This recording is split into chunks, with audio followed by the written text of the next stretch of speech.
ఉమ్మడి రాష్ట్రం విడిపోవడం వల్ల దురదృష్టవశాత్తు శ్రీశైలం ఆలయాన్ని కోల్పోయామని మంత్రి సురేఖ అన్నారు. తిరుమలలో తెలంగాణ భక్తుల మీద ప్రత్యేక దృష్టి సారించాలని కోరారు.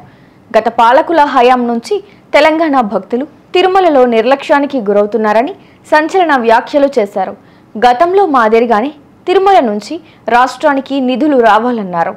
అధిక భక్తులు రాబడి వస్తున్న తెలంగాణపై టీటీడీ దృష్టి సారించాలన్నారు. మా దురదృష్టం ఏంటంటే అంతకుముందు మా తెలంగాణలో అంతా కలిసినప్పుడు మాకుండేది గుడి. మేము శ్రీశైలం గుడిని విడిపోవడం వలన కోల్పోయినా కూడా మాకు ఈ భక్తి అయితే మాకు ఎప్పుడు కూడా ఉంటుంది. కాకపోతే మాకు కొంత ఇబ్బందికరమైన వాతావరణం ఎక్కడుందంటే తిరుమల తిరుపతి దేవస్థానం నుండి మా తెలంగాణ నుంచి వచ్చేటువంటి భక్తులు కొంత గత గవర్నమెంట్ నుంచి నిర్లక్ష్యానికి గురికి కాబడతా ఉన్నారు. ఆ విషయంలో మేము ఇప్పుడు ప్రస్తుత గవర్నమెంట్తో మంతనాలు జరుపుతూ ఉన్నాము.